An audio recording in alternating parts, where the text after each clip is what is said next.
안녕하세요. 2310에서 수학을 가리키고 있는 김영준입니다. 오늘 준비한 영상은 하남고 이번 연도에 치러졌던 기하 중간고사 총평을 해보겠습니다.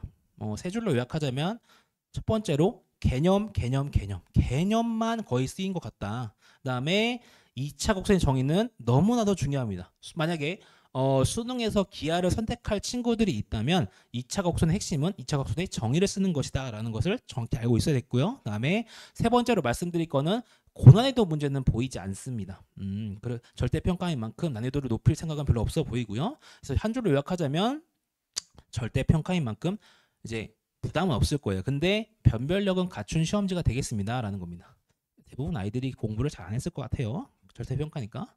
보시면은 페이지 분석을 할 건데 첫 페이지예요. 첫 페이지를 보시면 알겠지만 그렇게 부담되는 문제가 전혀 없습니다. 물론 첫 페이지인 것도 있지만 묻는 것 자체가 기본적으로 너 2차 곡선 좀 할 줄 아니? 2차 곡선에 대해서 좀 이해를 하고 있니? 종류가 뭔지는 아니? 라는 것 정도만 묻고 있어요. 그래서 부담되는 문항은 전혀 없다라는 것이고 5, 6, 7판도 마찬가지예요. 여기 보시면 접선에 대한 내용이 나오면서 2차 곡선과 접선을 떨어뜨릴 수 없는 그런 요소죠. 그래서 8번 문항 같은 게 그런 건데 보시면 5, 6, 7번 문항 같은 경우에는 전혀 어려울 게 없습니다. 그냥 정의라는 것을 너 정확히 알고 평행 이동 할 줄 아니? 라는 것 정도 묻고 있고 그다음에 9번, 10번, 11번, 12번 같은 경우에도 어려운 문항은 전혀 보이지 않아요. 보시면 알겠지만 계속 똑같은 패턴이 반복되고 있습니다.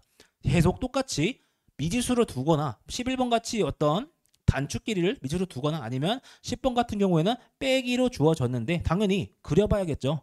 초점 표시만 하고 물론 전체는 그래 안 해도 됩니다. 초점을 표시하고 임의점을 찍었을 때 두 점을 연결한 PF와 PF 프라임의 합이 장축 길이가 똑같다라는 걸 쓰면 되겠고 12번 같은 경우에도 판별하는 문항인데 절대 어렵지 않습니다. 그냥 그려보고 풀면 되고요. 그다음에 보시면 13번 같은 경우는 실생활 활용 문항이죠. 이거 딱 봤을 때 교과서에서 문제가 나올 것 같은데 당연히 어렵지 않습니다. 그냥 타원인지 이게 쌍곡선인지 뭔지 떠올리기만 하면 되고요. 14번 같은 경우에는 점근선에 대해서 묻고 있어요. 기울기가 음수인 직선의 y절편이래요. 너무 쉽잖아.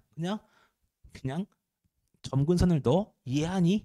너 쌍곡선 그릴 줄 아니? 라는 것 정도 묻고 있고 15번 같은 경우는 이게 아무래도 조금 변별력을 가지지 않았을까? 좀 애매하게 알고 있는 친구들이나 아니면 설렁설렁 알고 있는 친구들은 많이 틀렸을 문항 같아요. 이게 좀 보기보다 쉽진 않아서 15번 같은 문항 같은 경우에는 이 두 변의 길이 합을 구하는 문항인데 아무래도 포물선의 정의를 쓰지 않는 그러니까 초점과 준선을 작도하지 않는다면 반드시 틀리는 문항이 되겠고요. 16번 같은 경우에는 전형적으로 센에서 많이 나오는 유형 문제잖아요. 평행 이동한 타원이 있고 그다음에 원점이 있다. 그다음에 초점과 초점을 연결한 그것의 삼각형의 넓이를 구해봐라. 너무나 많이 풀어봤던 것입니다. 다음에 보시면 알겠지만 17번 같은 경우에도 당연히 최소값 구하는 경우에는 당연히 초점의 성질을 쓰겠고요. 18번도 이건 사실 수능 기출 문항 같은데 수능 기출 문항에서 한번 본 것 같은데 여기 보시면 알겠지만 각을 2등분 한다고 돼 있죠. 접선은 이건 알아두셔야 돼요.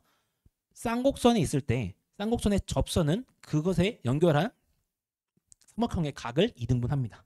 이 성질을 좀 알아두면 편리하겠죠. 아무래도 각의 2등분선 성질은 중학교 때 처음 배우지만 이때도 비율로 써먹을 수 있다라는 것이고 19번 같은 경우에는 만나지 않도록이니까 연립을 해서 풀어도 좋습니다. 연립해서 풀어도 좋고요. 아니면 정의를 이용해서 풀어도 좋고요.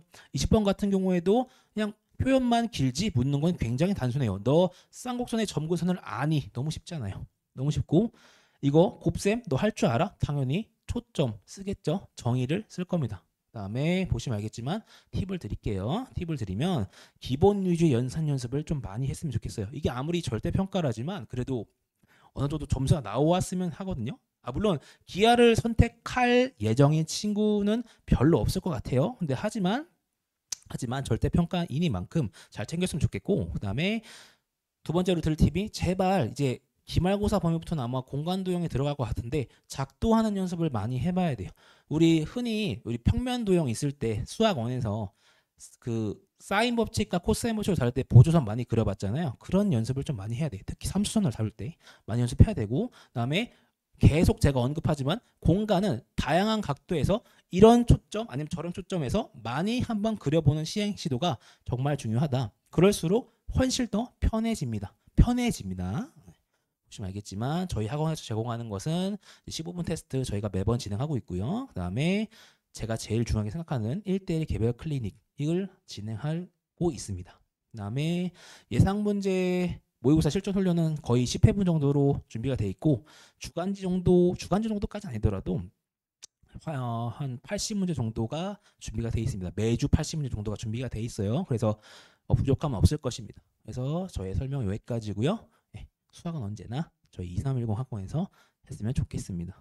네, 그다음에 저희 학원 소개하는 링크인데 QR코드 한번 찍어 주시면 좋을 것 같습니다. 네, 그럼 설명회를 여기서 마치겠습니다. 네, 감사합니다.